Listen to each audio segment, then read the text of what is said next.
오늘 저희는 이제 육아휴직 얘기를 이제 어떻게 해보려고 하는데요. 네. 잠시 이제 전환을 해서 그런 생각이 드는 게 두 분이 프리랜서이기 때문에 약간 좀 육아에 있어서 고민거리가 나름 또 하나씩 있으신 것 같아요. 이제 주연 쌤 같은 경우에는 뭐 기본적으로 우리가 상상하듯이 프리랜서이기 때문에 아이와 상대적으로 시간을 좀 보내기가 어렵다. 불규칙한 특성 때문에 그런 게 있을 거고 또 구인 씨 같은 경우에는 프리랜서이기 때문에 이제 육아를 전담하면서 오히려 프리랜서 업무에도 좀 지장이 생길 수도 있고 어떻게 보면 네. 업무와 이제 육아가 계속 병행이 되니까 쉴 시간이 없다고요. 제대로. 그런 고민을 이제 갖고 계시고. 그러니까 육아도 일도 출퇴근이 없는 그러니까. 계속 이어지는 네. 이런 게 참 이제 문제라는 생각이 들어서 그래서 어떻게 보면 프리랜서에게도 이런 육아휴직이라는 게 필요하지 않을까. 그래서 이 육아휴직이 가능할까라는 좀 이야기를 해보고 싶어서. 꿈만 같은 이야기를 이제 어떠세요? 좀 적극적으로 찬성하십니까? 저는 있다면요. 쓸 의향이 있다. 이거는 저는 너가 선택한 프리랜서다. 너가 책임져라.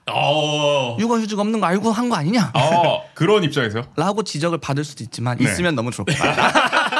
그래도 기왕 만들어지면 전형적인 자유주의식 책임도 너가 져라. 너가 선택한 무게다. 근데 요즘 약간 직장인들의 복지나 이런 것들은 좀 이렇게 사실 체계적으로 좀 되고 있고 맞아요. 많이들 인식도 생겼고 그렇죠. 약간 좀 그게 그럴 수 있는 구조였던 것 같은데 중요성도 좀 높아지잖아요. 사실 요즘 또 뜨는 게 이제 자영업자도 이제 육아휴직이나 이런 것들 필요하다. 논의가 나오죠. 논의가 나오고 있고 약간 근데 그런 것들에서 보면 우리가 보편적으로 육아라고 하고 이렇게 그 아이를 갖고 이런 과정이 사람들한테는 기회가 공평하고 해야 되는데 어떤 특정한 직군이나 뭐 이렇게만 혜택을 주지 않아야 된다고 생각하는 건 또 좋은 것 같아요. 그래가지고 프리랜서도 충분히 고민해 볼 수 있지 않을까.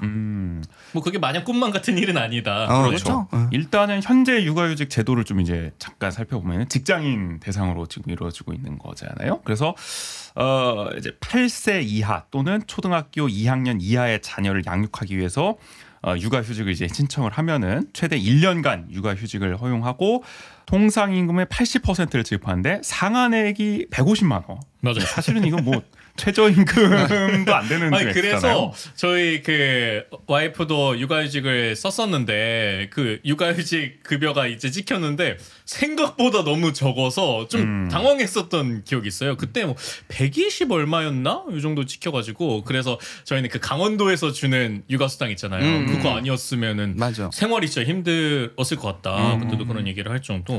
올해부터 그나마 나아진 게 이제 6+6 부모 육아휴직제를 시행을 해가지고 18개월 이내 자녀를 둔 부모가 모두 육아휴직을 쓰면은 첫 6개월 급여를 높였다. 그래서 원래 200만 원이 한도였는데 250만 원까지 뭐 상향을 했다 이렇게 되더라고요. 그러니까 점진적으로 육아 급여의 상한액은 높여 나가는 추세인 것 같은데 여전히 뭐 부족함이 많이 느껴지는 것 같다. 여기도 부모 모두 육아휴직 사용시라고 돼 있는데 그러니까 그게 쉽냐고. 한쪽이 프리랜서 되냐고 이게. 그러니까 이게 사실은 맞벌이 부부를 전형적으로 좀 상정을 하고 한 건데 다양한 사실은 지금은 어떻게 보면 노동자 계층이 나타난 직업군이 나타난 상황을 좀 반영하지는 못하고 있는 측면이 있다. 라는 아쉬움은 있는 것 같아요. 여전히. 그리고 이게 1년 동안 딱 쓸 수 있는 거잖아요. 그렇죠. 그래서 보통 보면은 이게 딱 아예 1년을 다 쓰시는 분들도 있고 그다음에 한 6개월 쓴 다음에 초등학교 1학년 들어갈 때도 이제 부모님의 시간이 굉장히 많이 필요해서 그때 쓰시는 분들도 많다고 하더라고요. 그때는 그러면 이제 상한액이 지금 높아진 게 아닌 거잖아요. 그쵸. 기존의 상한액을 적용되니까 사실은 그때도 맘 놓고 이제 육아휴직을 쓰긴 대단히 어려운 상황. 그럼 6개월을 나눠서 쓰는 거예요? 그렇죠. 1년을. 그러니까 이게 뭐 쉬는 것도 맘 편히 쉴 수가 없습니다. 이게 쪼개서 쓰고 돈도 적고 참 그런 문제들이 있는 것 같고. 제가 새랑이 처음 났을 때 생각해보면 일이 프리하니까 일을 줄여서 그러니까 돈을 조금 벌더라도 애랑 시간을 많이 보내려고 했던 것 같아요. 그러니까 그때는 진짜 초기 때는 둘이서도 모자란 시간들이었어가지고 빨리 바꿔줘야 된단 말이야. 그거를.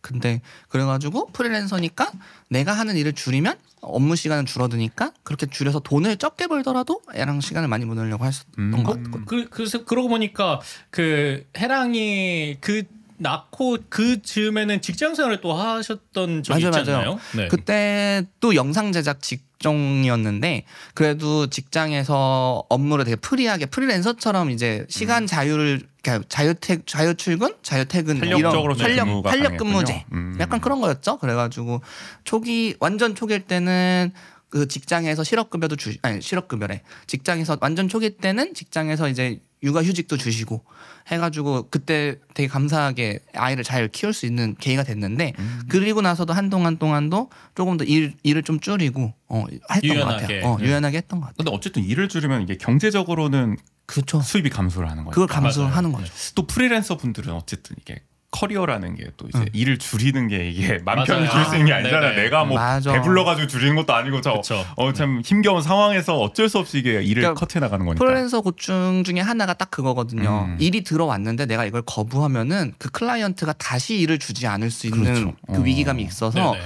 좀 무리해서 다 받아들여야 되는 경우도 있고 하다못해 내가 받은 다음에 다른 사람이랑 연계해서 작업하는 경우도 있는데 육아휴직이나 뭐 이런 것들을 하게 되면 공백기가 생겨버리잖아요. 그렇죠.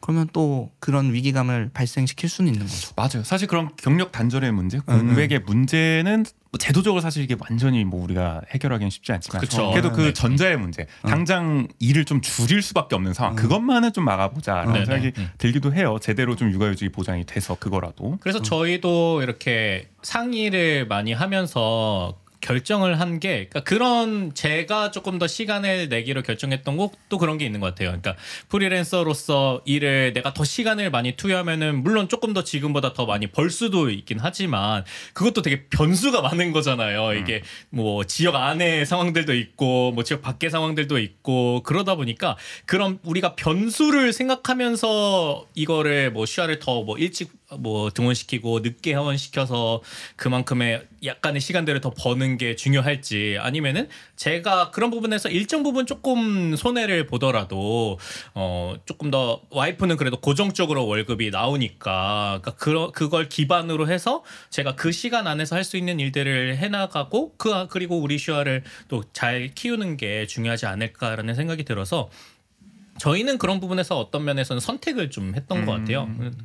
어쨌든 뭐 희생이라 표현하면 그렇지만 네네. 일차적으로 감내를 해야 된다는 거죠. 맞아요. 결국엔 선택은 네네. 그거밖에 될 수가 없다는 그쵸. 거잖아요. 네. 왜냐면 내가 하던 일을 오롯이 그렇게 다 하면은 결국 육아를 할 수가 없는 맞아요. 거니까. 네. 이게 참 고충이 될 수밖에 없다는 생각이 들고 저는 그렇게 생각합니다. 그러니까 우리가 뭐 흔히 말하는 아이 낳기 좋은 세상을 만들자 뭐 이런 얘기들을 많이를 하지만 이런 데서 사실 가장 큰 좀 현안이 있지 않나? 우리가 이런 데를 잘 신경을 쓰지 못하고 있는 게 아닐까?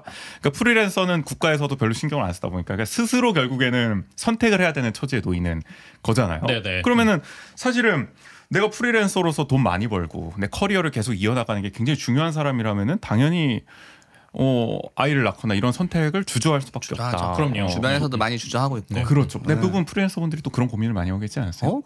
제 주변에는 그런 분들이 많은데 그래서 뭐 육아나 결혼 이런 부분에 대해서는 선택을 하게 될 경우 자기 삶에 큰 피해가 그러니까 손해가 생기니까 그렇죠. 그런 것들을 전혀 오히려 기피하는 이런 분들도 꽤 많으시고. 그러니까. 예. 사실 예전보다 뭐 직장을 다니는 분들이 보다도 이제 프리랜서나 이런 활동하는 분들이 또 계속 또 늘고 있기도 맞아요. 하고 그만큼 노동의 형태가 다양해졌는데 기존의 우리 어떤 사회복지 시스템은 그걸 따라가지는 못하고 있는 것 같다라는 점을 이런 데서 저는 좀 느끼는 것 같아요. 그래서 이게 프리랜서라는 표현 안에 굉장히 많은 영역이 담겨 있는 것 같아요. 뭐 가장 작게 유튜브 크리에이터 이런 부분도 담겨 있고 그다음에 뭐 개인 사업자나 이런 부분들도 다 그 프리랜서로 표현되는 범주로 그냥 다 묶여져 버리는 그런 게 있어서 우리가 확실히 조금 사각지대가 원래는 사각지대가 좀 좁아야 사각지대라는 표현이 맞는데 이제는 그 사각지대가 범위가 너무 넓어져 버리는 것 같은 생각이 들더라고요. 근데 제도는 여전히 그걸 다 케어하지 못하는 상황이라는 게 절실히 또 느껴지는 것 같아요. 맞습니다. 그래서 이 한국은 이런데 다른 데는 어떻게 하고 있냐? 이제 해외 선진 사례를 좀 잠깐 역시 그런 것도 조사했어요. 조사관 기사 몇 개 봤는데 와, 보니까 궁금해요. 아는 게 없어. 일단